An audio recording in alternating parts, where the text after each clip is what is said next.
Hi, my name's Claire. I'm an Ayurvedic practitioner and I'm here to talk to you today about Ayurveda, digestion and all things Agni. So what is the Agni? The Agni directly translates from the Sanskrit to mean fire. And in this instance, we're talking about your digestive fire. So the Agni lives in the stomach, in the digestive system, it's in your liver, it's in all the tissues of the body actually. So it's this really important part of your digestive system and all the cells of the body. In the ancient Ayurvedic texts, Agni is described as being of utmost importance for our overall health and well-being. In fact, it says, an impaired Agni is the root cause of all disorders. So whatever it is you're looking to heal, if you just want to explore more of an Ayurvedic lifestyle, or if you just want to feel better, more balanced, have more energy, sleep well, have better skin, more balanced hormones, you really, really want to be exploring the topic of Agni and your digestive firepower. So modern science is catching up with this idea that there is this connection between our gut and the mind and the rest of the body. But this is something that Ayurveda was talking about thousands of years ago. And looking after your digestion is really, really important. You might already have some early signs and signals that things are not quite as they should be there. So if you're suffering with bloating, IBS, constipation, if you find that you have acid reflux after you eat, all of these are little signs and signals that the Agni is not totally happy. And it's a really good idea to address these first of all, because the quicker you look after your Agni, the more it's going to do for you. Now, we've talked about it being part of the digestive system. So there is this connection to what we eat and what we drink and how the Agni is able to digest that and assimilate the nutrients into the tissues of the body. But it also has another job. It's not just about what we eat and drink. Agni is responsible for helping us to process and digest all our emotions, all our experiences in life. So whether that's a little argument you had with a partner or a falling out at work, or whether it's some deeper trauma, all of these emotions and lived experiences have to be processed and digested. And we need a strong Agni, a strong digestive fire to be able to do that. So these are some of the many reasons why Agni is so important and why I always place it at the forefront of anyone that I'm speaking to about Ayurveda, because it's something that we can easily tap into, something we can easily understand, and it makes Ayurveda therefore seem a lot more straightforward. So I've got 5 top tips for anyone who's new to this and wants to explore how to best look after their Agni. My first top tip is to try and avoid having any raw food. So when I'm talking about raw food, I don't mean fruit. Fruit you can have raw, that's okay, but vegetables and all your other meals, they should be cooked and they should be warm as much as possible. So the food that we are putting in our bodies, if it's been cooked, it's already completed part of that digestive process, and it means the Agni doesn't have to work so hard. It also means there aren't so many toxins being produced for the Agni to have to clear away from the body. So swapping from a raw or a cold food diet and moving into more warm foods, and whatever that looks like for you. So it doesn't have to be that you only eat khichdi. You know, we eat all sorts of different foods, but keep it warm, keep it fresh, keep it whole foods, and you'll be really helping your Agni. The second thing in my 5 top tips is to be really mindful about when you eat and how you eat. So for a lot of us, first thing in the morning, it looks like darting out of bed, jumping in the shower, hopping on a train, grabbing a coffee, get to work, start the day.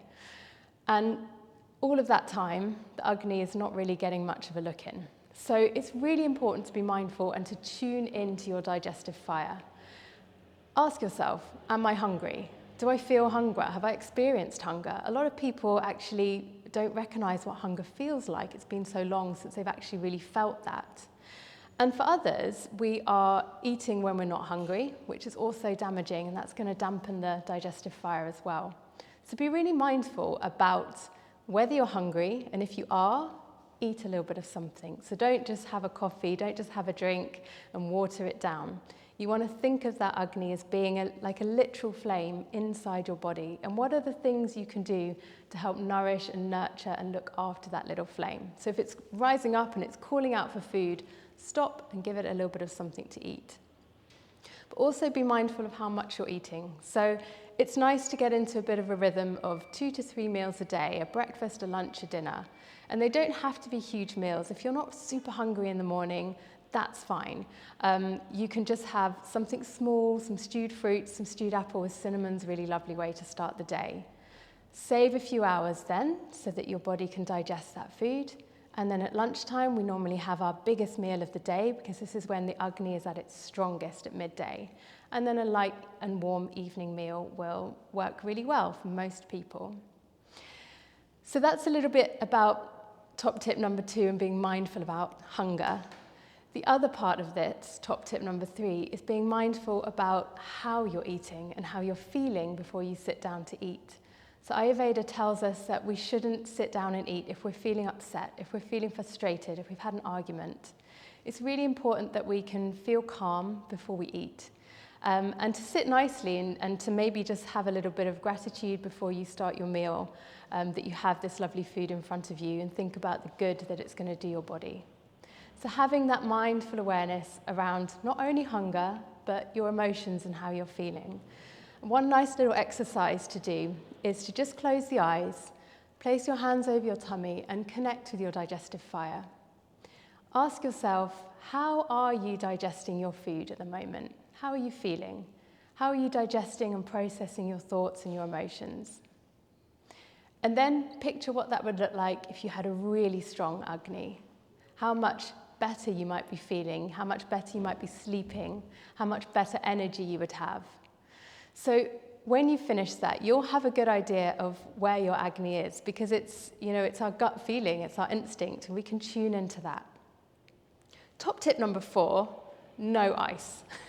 So no icy drinks, especially not before you're about to have a meal. This will completely put out the Agni. Remember, it's that little flame in your tummy. So we want to be having warm or room temperature drinks and definitely try and skip the ice. Equally, that means things like ice cream and ice lollies as well, I'm afraid, especially after a meal. It's very heavy and it's very cold and it sits too heavily on the digestion and just slows down the whole process. So as much as you can, top tip number 4, I would encourage you to cut out any ice and really, really cold foods and drinks. And finally, top tip number 5 is to start to include more culinary herbs and spices in your cooking. So this can be anything from taking some fresh rosemary, mint, basil, thyme, all of the lovely herbs that grow naturally in the gardens of your home. These can be used beautifully to aid digestion, but also other spices such as turmeric, fennel, cumin, coriander, fenugreek. All of these are beautiful to use in cooking and they help to digest the food that little bit more. Again, anything that we can do to really help the Agni in its job is going to be really beneficial. So get more creative with your herbs and spices. Explore the spice aisle at the supermarket a bit more. Try something new. Nearly all the herbs and spices are really beneficial for digestion in different ways. So I hope you've enjoyed learning a bit about Agni today and that this has inspired you to discover more about Ayurveda. Thank you so much for watching, and if you would like to learn more, do check out my other videos on kamaayurveda.com and hopefully see you all soon.